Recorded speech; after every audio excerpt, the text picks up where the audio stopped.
The real story about America and the media right now is about the voters, about the people who think the media is the enemy of the people, when in fact, media is the people. Hello and welcome to the GZERO World Podcast. This is where you'll find extended versions of my interviews on public television. I'm Ian Bremmer, and today we are looking at the media's impact on democracy. In 1964, philosopher Marshall McLuhan coined the phrase, "the medium is the message." He meant that the way content is delivered can be more powerful than the content itself. Case in point, 4 years before McLuhan's book was published, 70 million Americans tuned in live to the first ever televised presidential debate. The candidates need no introduction. The Republican candidate, Vice President Richard M. Nixon, and the Democratic candidate, Senator John F. Kennedy. As the story goes, Nixon showed up pale and sweaty. Kennedy was tanned and camera ready. Hyannisport, you might say. And Nixon lost his thin lead overnight. The rest, of course, is history. Today, it's a much more complicated landscape. Partisanship abounds on television, podcasts, social media, and we now have a new technology tool to toss into the equation: generative AI. How will all of this play out in the coming presidential election, and can trust in America's so-called fourth estate ever be restored? I'm talking about all that and more with journalist and former CNN host Brian Stelter and Nicole Hemmer, a Vanderbilt University professor specializing in political history and partisan media. Let's get to it.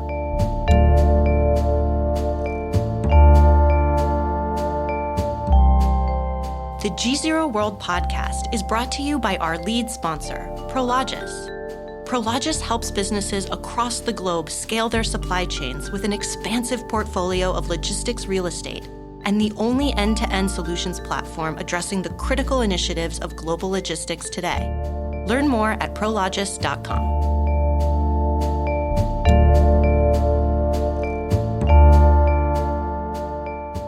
Brian Stelter, thanks for joining us today. Great to be here. Thanks. And Nicole Hemmer in Nashville. Thank you. Thank you so much for having me.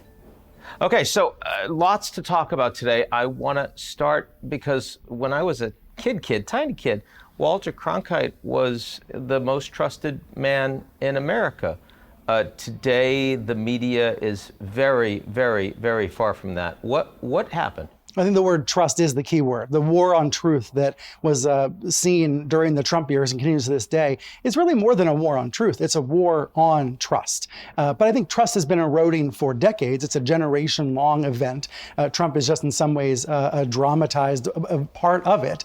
This war on trust, it was underway in the 70s and 80s in some parts of the Republican Party. It was advantageous to the Republican Party to try to create an alternative to the mainstream media, an alternative to the Walter Cronkites.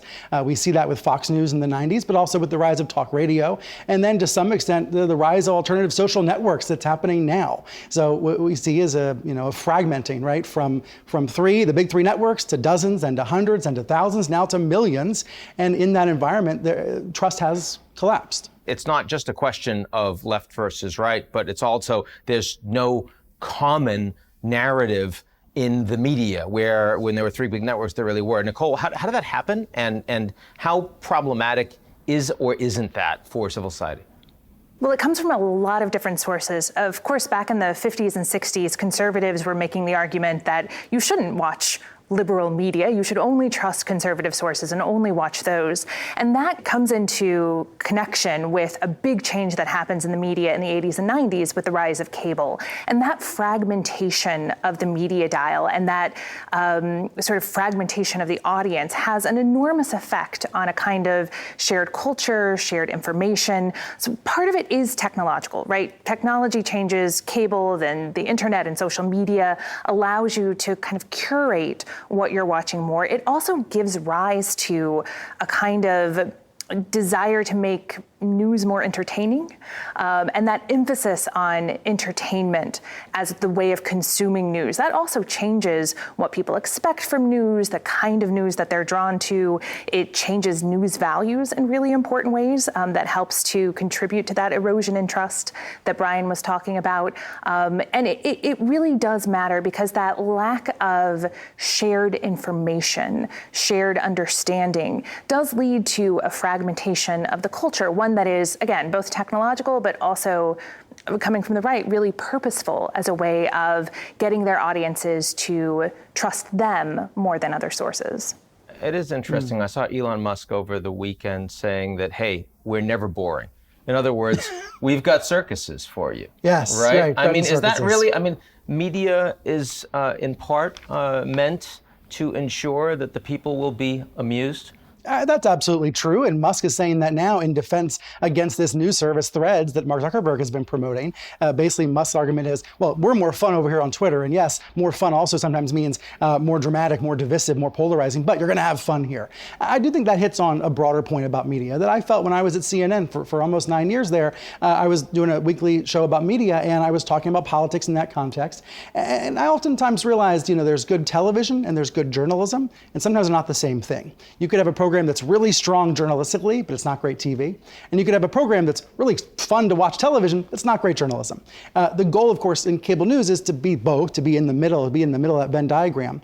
But it is a reality that the most entertaining programs on TV are, of course, not news. And the most popular things that smell or sound like news on TV are the ones that are actually more entertaining, more polarizing, more bombastic. Tucker Carlson, who was recently fired from Fox, is the most dramatic example of this. He put on, as Nicole said, a us versus them show. The entire theme of his show was us versus them. He was trying to protect against what he thought were the evil elites.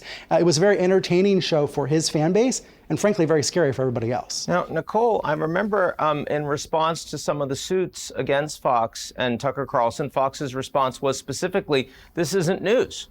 This is infotainment. I mean, it's kind of like buying Ginsu knives. How much does that hold water? I mean, does that really protect them against whatever they have to say? Well, it hasn't protected them. We saw with those lawsuits that Fox ended up shelling out hundreds of millions of dollars in order to pay for defamation. So the idea that we're just entertainment certainly isn't a defense in court. And it's not a defense that Fox makes publicly, right? Fox has long run on its slogan, we report, you decide, the most trusted name in news. Sometimes they try to thieve over because they really do position themselves as a news network. I mean, it's in the name itself, Fox News. And so while they're saying in court documents that they are just there for entertainment, it is quite clear for viewers that they trust Fox as news, as a source of information. And that gives Fox a real power to shape the kinds of conversations people are having, the kinds of information that they have access to. So, it's a legal argument that sometimes works and sometimes doesn't. But when it comes to the culture at large, that's not how Fox News viewers view Fox. Because they try to have it both ways, right? They try to have it both ways. They try to say they are protected by the First Amendment because they are a news operation.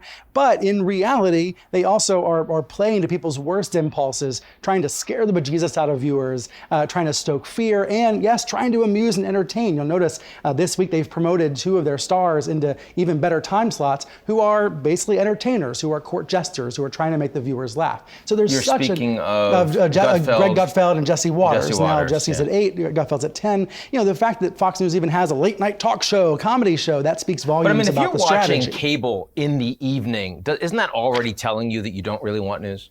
I don't think so. I think when Russia began to invade Ukraine, it happened at 10 p.m. Eastern time, and Don Lemon on CNN went live to 7 reporters all across Ukraine on CNN. That's real news. Now, the issue, of course, is what happens all the rest of the days when there's not an emergency somewhere in the world. But I think that gets to the chaos of the news environment more broadly. We live in this environment where there's so much treasure, but there's also so much trash. And the challenge is sorting out the trash from the treasure, knowing what the high quality journalism is and what the stuff is that stinks, that actually just pretending to be news. It's harder than ever for people to know the difference, to process the difference. I see it all the time that consumers just feel overwhelmed and inundated by information. They don't know what's real and what's not anymore. And that, I think, more than anything else, contributes to this war on trust. I read the New York Times, I read the Wall Street Journal, And frequently, the stories I will see are very, very similar. The headlines that I consume are radically different. And if you're on social media and you're not clicking through and you're only seeing the headlines, my God, you'd think these stories weren't the same thing. How intentional is that in your view? What's happening between the meat and the headline?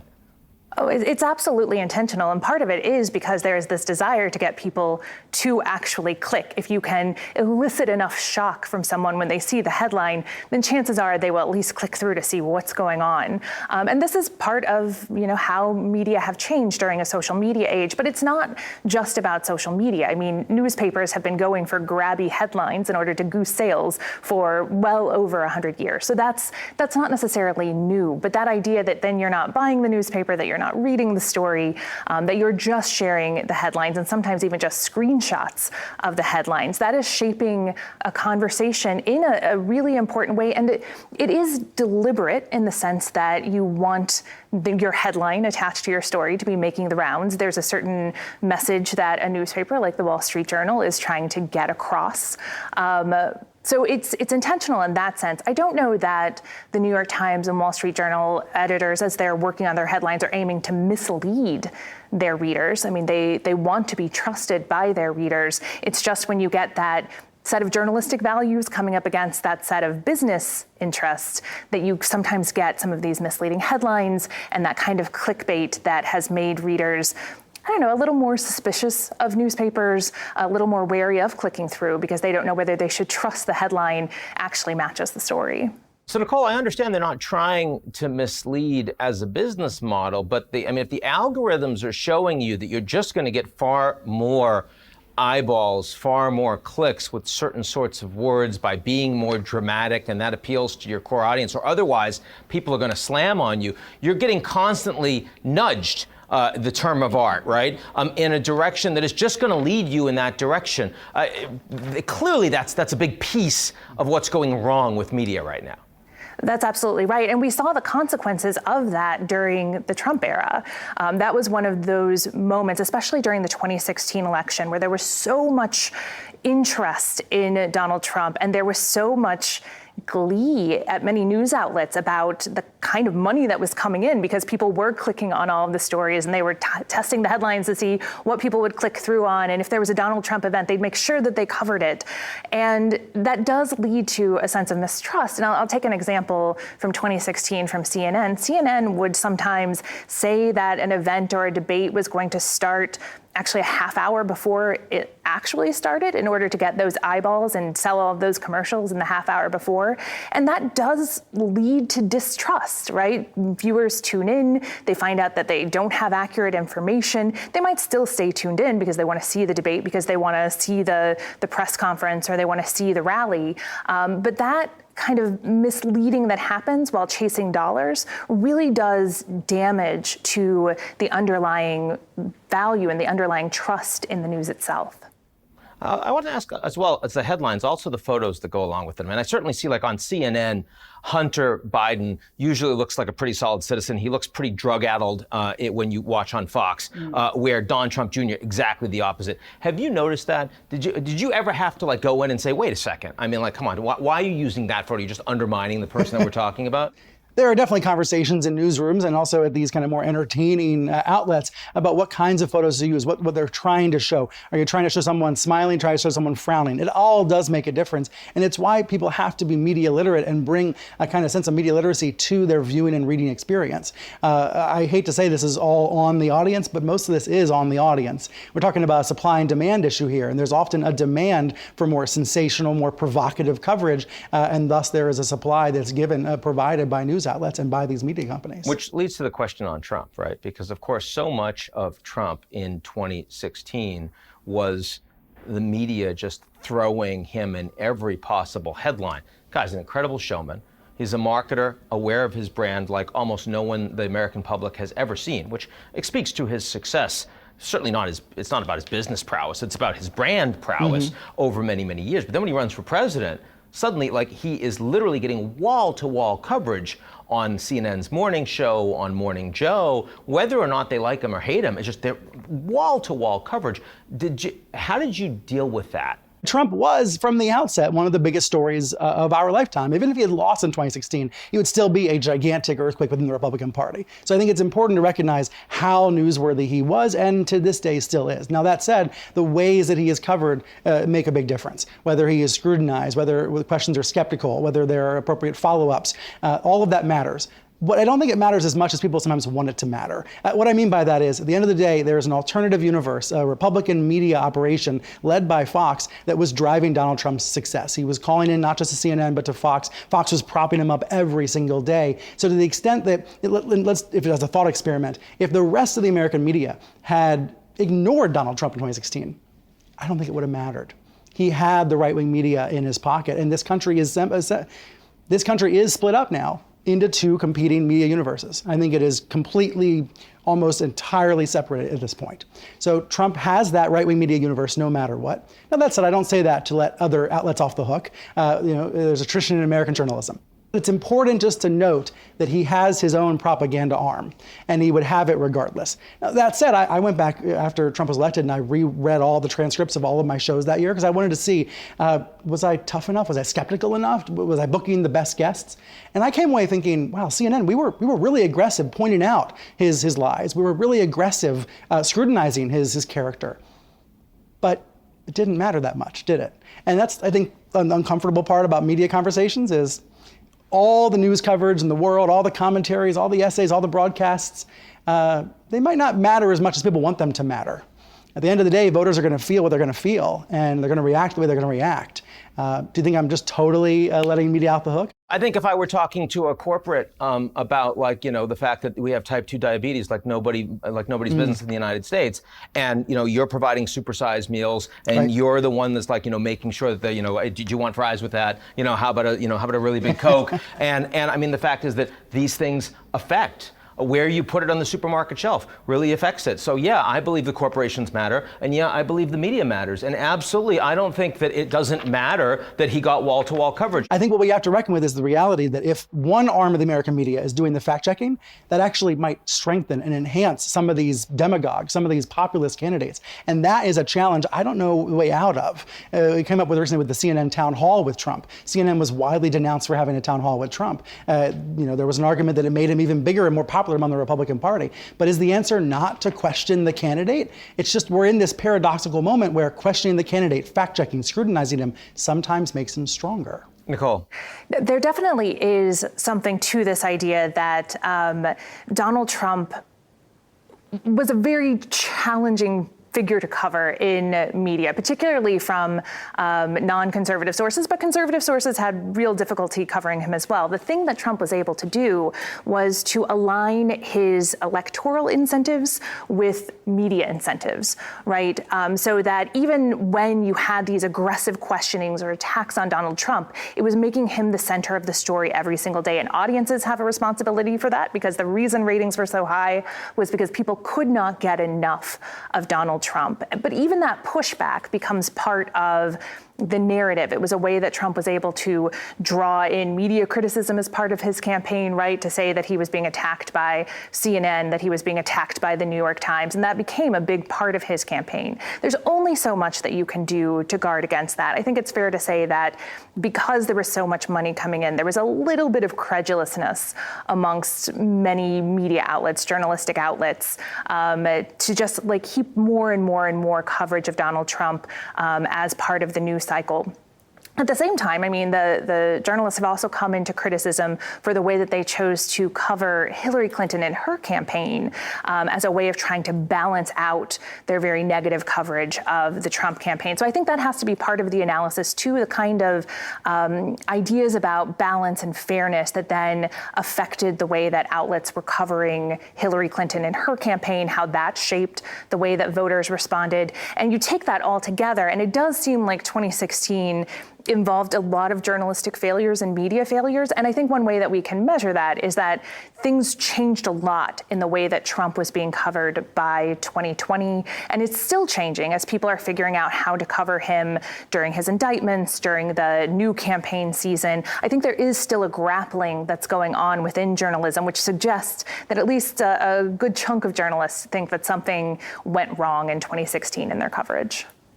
I mean, he can't be fact-checking real time, right? I mean, this is something that we saw, during that town hall. It's a fire hose, right? And his supporters don't care, right? In the sense that it is just about their support for him that determines the narrative. It is not about fact-checking. So how do you handle that in real time? Like, if you're Caitlin Collins, what do you do that's different?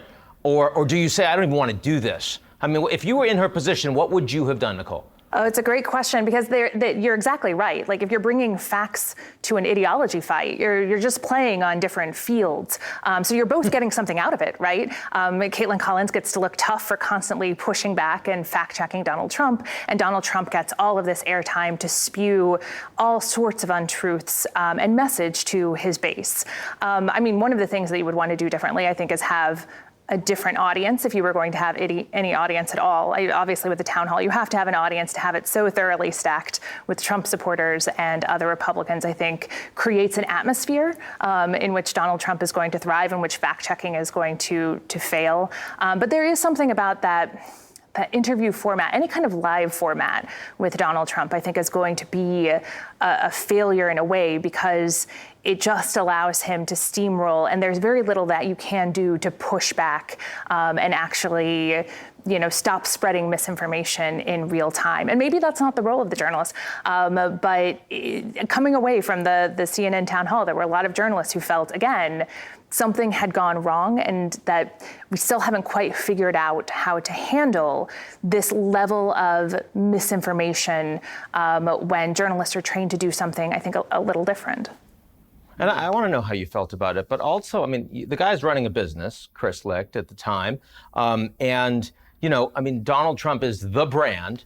And it's not like he's saying, oh, okay, you don't want to have Republicans in the audience? Sure, I'm willing to do it with a neutral audience. I'm willing to do it with no audience. He's going to say no. He's going to say, you're either doing it my way or I'm not giving it to you. So what do you do in that situation? Trump had all the leverage, but there is still a choice about whether to platform him or not. That is always a choice. It's a choice now about Robert Kennedy Jr. and his claims about vaccines. There is always a choice about whether to platform or not. I do err on the side of presenting these broadcasts, maybe not live, but presenting them and letting the viewers see who these people are and who these candidates are. But let's try to forget about the candidates. Let's talk more about the voters.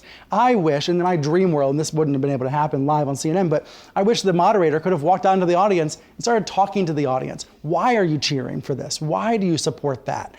We need to hear so much more from voters, and frankly, so much less from these politicians that are pandering to them. Because the real story about America and the media right now is about the voters, about the people who think the media is out to get them, the people who think the media is the enemy of the people, when in fact, media is the people. The person I trust most in the media is the local editor of the paper closest to my hometown.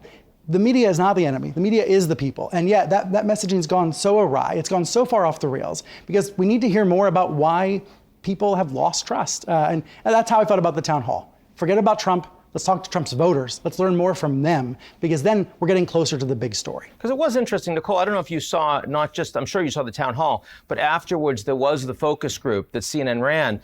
And CNN talking to the members of this focus group that are not CNN watchers, and it was very clear they had a lot of anger for the way that CNN was going after their candidate. They felt like they were a big part of the problem.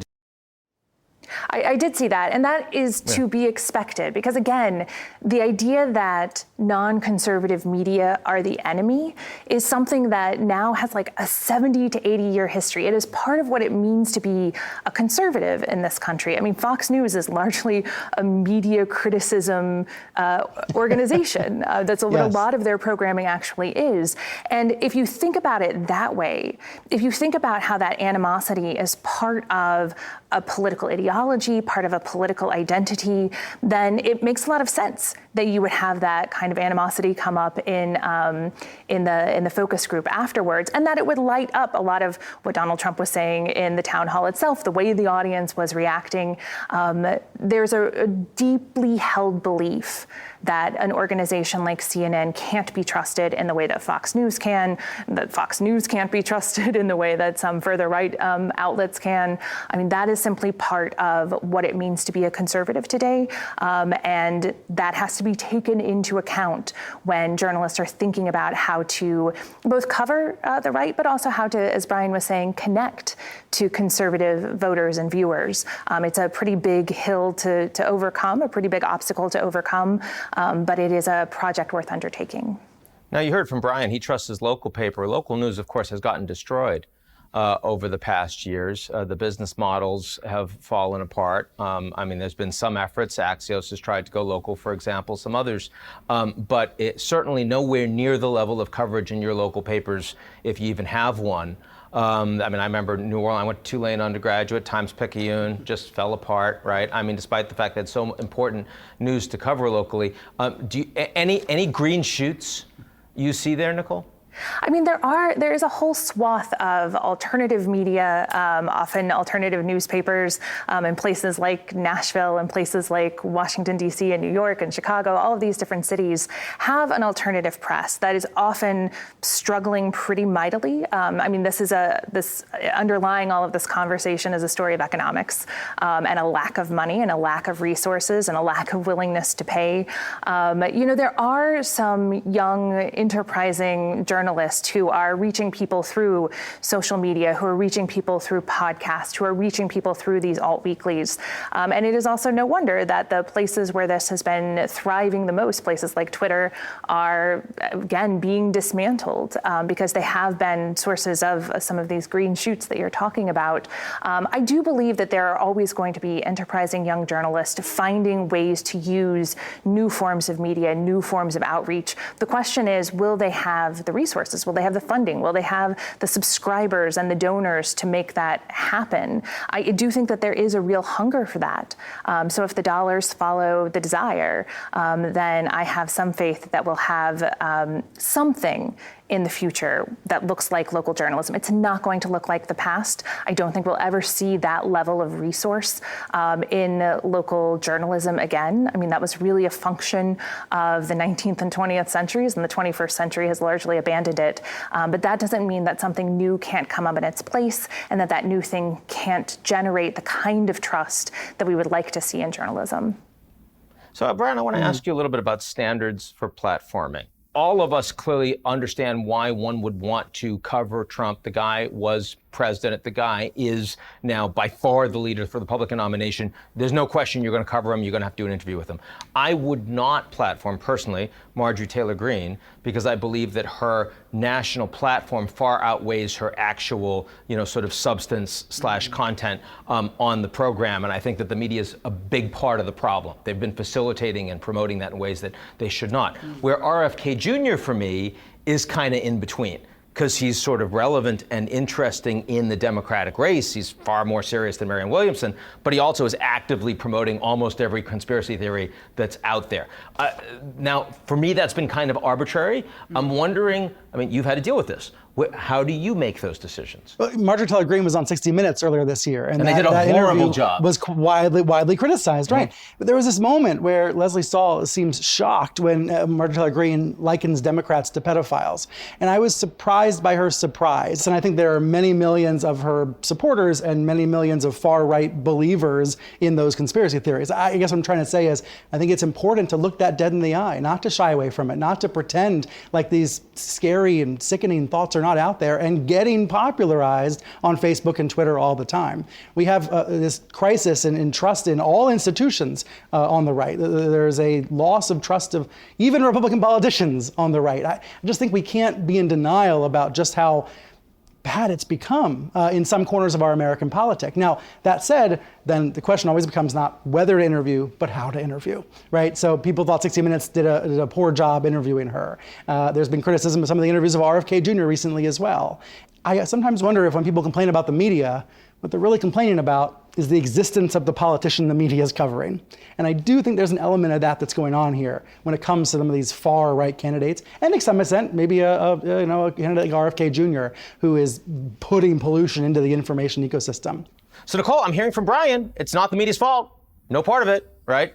Not entirely. I mean, I do think that there is still a question about whether to platform, because the reality today is that all of these folks, whether it's Marjorie Taylor Greene, whether it is far-right people like Nick Fuentes, anti-Semites and white supremacists, like there's no shortage of platforms. If you want to hear what Nick Fuentes or Marjorie Taylor Greene or some of these folks have to say, you can go out and find clips. You don't actually need to bring them in and sit down and interview them. What I think we need is much more analysis, right? That's the way to cover somebody like Marjorie Taylor Greene, is to bring in experts to talk about what it is she believes, why she has these pedophile conspiracies that she's spreading, and why she's so popular, why she is this kind of mainstream in a way, or at least huge national figure, despite representing a very small district. Why does she get so much outsized attention, and what does that mean? What are people responding to? What do supporters of Marjorie Taylor Greene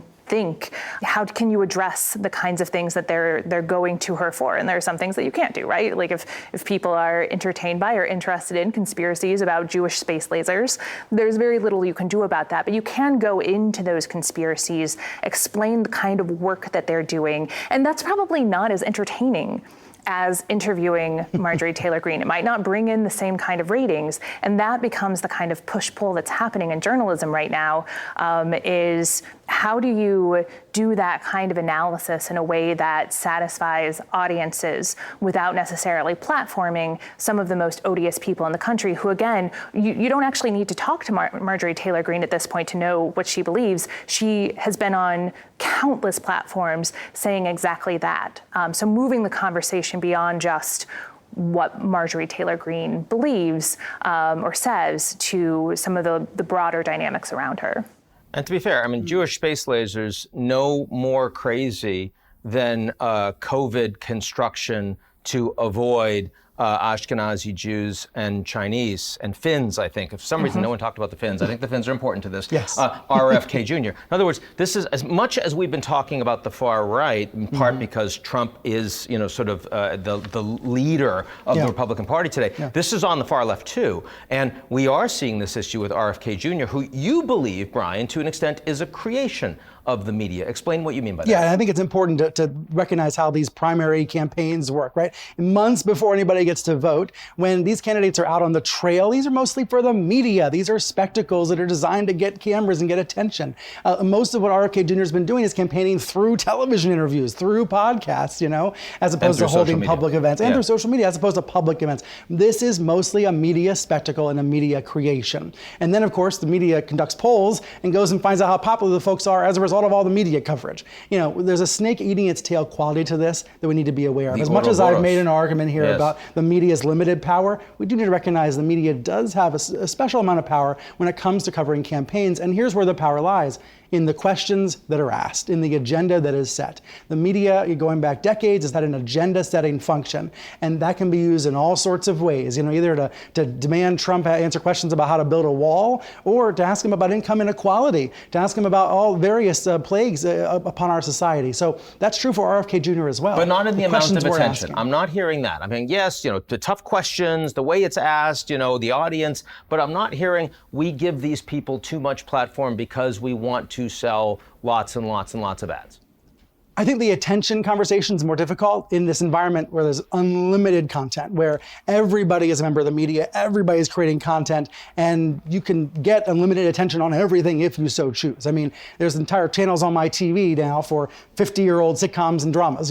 There is no shortage of attention anymore, and so I don't know if we can control attention. What we can control as individual journalists and media outlets are the topics and the agendas that we prioritize. We can decide what leads, though, right? We can decide who we give a town hall to. We can decide, who we want to platform. I mean, Elon Musk has been very clear, I want to have DeSantis, sort of show up on my platform. Why? Because Trump isn't tweeting right now. I'm prepared to have RFK Jr. Why? Because, that's a useful place for me to be. He's not getting as much attention other places, then they'll pay attention to him. So I do think that there are active decisions that are being made on what's breaking news, what gets the headline, what's A1, what's above the fold, where am I getting that attention? And for some reason, in the same way that Trump did early on, RFK now seems to be attracting that level of attention. Nicole, do you see that? I do see that. I mean, the thing about covering somebody like RFK Jr. is if you're covering the Democratic side of the primary, it's actually pretty boring. You have a sitting president who is going to run for re-election. He's not somebody who, brings in audiences in huge numbers. The story, I think, when we look back at it in 6 months or 12 months or 2 years, is going to look like, a foregone conclusion, most likely. And that's not a particularly interesting story to tell. So now you have RFK Jr., who in some polls is in the teens or maybe the low 20s. And even though you have a historical precedent, right? When Barack Obama ran for re-election in 2012, I think there was a felon in West Virginia who ended up getting 40% against Obama in the primary because people were looking for a different option. But we didn't spend months talking about this West Virginia candidate. We focused on the fact that Barack Obama was going to be renominated and then looked ahead to the re-election, to the work he was doing as president. RFK Jr. is a little different because he's running as a national candidate. He is a household name in many ways. He's getting tons of attention, particularly from right-wing media, which sometimes does act as an agenda setter for non-conservative media outlets. So I do think that there is something about the attention economy that both journalists and these candidates are using. And it means their incentives are aligning. RFK Jr. is giving us something new and shiny to talk about that is going to goose our ratings, and that is going to get RFK Jr. the coverage that he wants. And so I think the challenge is figuring out how to either unalign those incentives or to find a different way, and I don't have all the answers here, but finding a different way for covering the political dynamics without necessarily lathering attention on a candidate who, to be clear, is not going to be the Democratic nominee. And if you start with that, then and let that dictate how much coverage you give him, I think you end up with a different level of coverage. And before we close, I want to ask about disinformation. And I want to ask specifically about artificial intelligence. 2024 election coming up. We've already seen AI-generated photos, tapes, audio, as well as video, which in some cases have moved markets, certainly have attracted a lot of attention and misdirected people. What do you think needs to happen? What do you think the implications are that you've seen so far of that trend? I'm an optimist by nature, but I'm a pessimist when it comes to this topic, because it does seem to me the energy around defeating disinformation, policing, guarding against it, that energy's evaporated. There was a lot of energy 5 years ago around making sure that there were some guardrails on social networks to give people some recourse if they were being smeared and lied about. If there was a crazy disinformation campaign targeting your family, you at least had some way to maybe have some recourse from Facebook or Twitter. Feels like a lot of that's gone away. The energy's dissipated when it comes to this war against disinformation. I think AI is going to supercharge this, of course, make it a lot easier to have a lot more information pollution in the atmosphere. And that pollution does choke everybody. I think the danger is it causes people to decide, I just don't know what's true. I can't decide what's true anymore. I can't figure it out. I'm just going to tune out, check out. I'm just going to drop out and not participate in the American conversation. That is the real danger of this environment of disinformation and of politicians peddling propaganda. I think what we have to do as individuals, as citizens, is to resist that, to fight against that, to be louder than the liars. And we can all do that in our own individual ways, whether that is chipping in a few bucks for your subscription to a real news outlet that's trying to defend truth in an environment of lies. But I never buy this idea that we're in a post-truth society, though, because we're only in a post-truth society if we all give up, like if we all surrender. There are many, many, many millions of Americans out there defending the truth in all their individual ways. Some go out and they launch Substacks, they launch blogs, they launch newsletters, they post on Facebook or Nextdoor and educate their neighbors about what's going on in their world. There are all of those little green shoots out there that make me hopeful about this media environment. But where I do feel pessimism is about disinformation and AI, because it is going to make a bad problem even worse in the short term. And Nicole, it is a spectrum, right? I mean, I'm not saying it's wholly post-truth, but my God, there's a lot of elements of post-truth out there. Where do you come down? I join Brian in his pessimism about this. I mean, it requires so much attention and media literacy in order to parse what's true and not true. And as Brian was saying, you find then one voice out there who you can really trust, and you subscribe to their Substack, and we become even more and more atomized as news consumers because there is so much distrust out there. And again, you're seeing a war on trust happening even as these new technologies and innovations are emerging. I mean, Twitter's verification system gets destroyed at a moment when AI-generated disinformation is becoming even more and more rampant. And so now you're tossed into a sea of, I don't know who to trust, what to trust, and all of the signals that I was relying on in the past don't exist anymore. And that is an enormous problem moving forward. I do think that many people don't want to be post-truth. They want to know what is real in the world, and they want to use what is real to guide the choices that they make. It's just so much more difficult than it used to be. Not that there was a golden age or a nirvana where everybody had easy access to true facts and the ability to sort through them easily, but that we are in a particular flood of misinformation and disinformation right now, and the tools for navigating that are just not as strong as we would like them to be. And so maybe that's the next big project. Maybe that's where we'll see those green shoots, is as people innovate ways to make it easier to navigate a world that's awash in this kind of disinformation. But this new AI crisis, it makes old news outlets even more important, even more impactful, I think. I'll tell you a quick funny story. I was at the fair with my daughter last fall. I look on my phone, there's an article on some crazy fake news website that said I had been arrested by military police. Same crazy website said a few weeks later that I had been indicted, that I had been sentenced to death at Guantanamo Bay. And I get an email from a fact checker, and the fact checker says, are you really heading to Gitmo, or are you sentenced to death?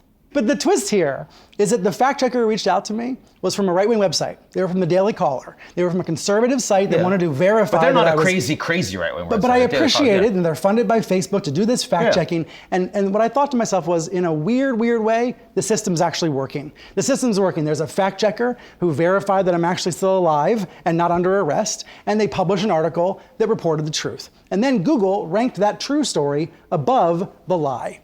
Now, if that counts as a win in this disinformation age, that's pretty pathetic. And you're still here. But it's true. You got out of Gitmo. I'm still here. Somehow. Somehow. And that gives me, I hate to say that's a positive story, but that's how the system should work. Real news outlets should verify or debunk the nonsense on the internet and tell people what is true. And what I'm hoping is that in an environment that's going to be overwhelmed by AI-empowered disinformation, there's going to be a little bit of a walled garden of real news outlets that you can actually enter that garden and feel like you not always can trust every bit of it, but can have more confidence in it. Nicole Hemmer, Brian Stelter, thanks so much for joining us today. Thanks so much for having me. Thank you. That's it for today's edition of the GZERO World Podcast. Do you like what you heard? Of course you did. Well, why don't you check us out at gzeromedia.com and take a moment to sign up for our newsletter. It's called GZERO Daily.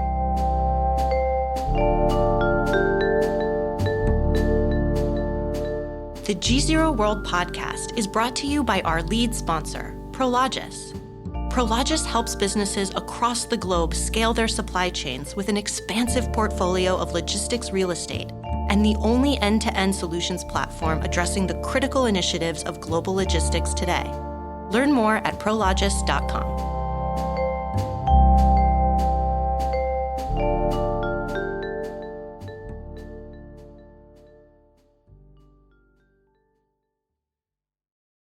You're listening to the GZERO World with Ian Bremmer podcast, your weekly geopolitical deep dive into the world's biggest news stories, featuring in-depth conversations with global leaders and newsmakers.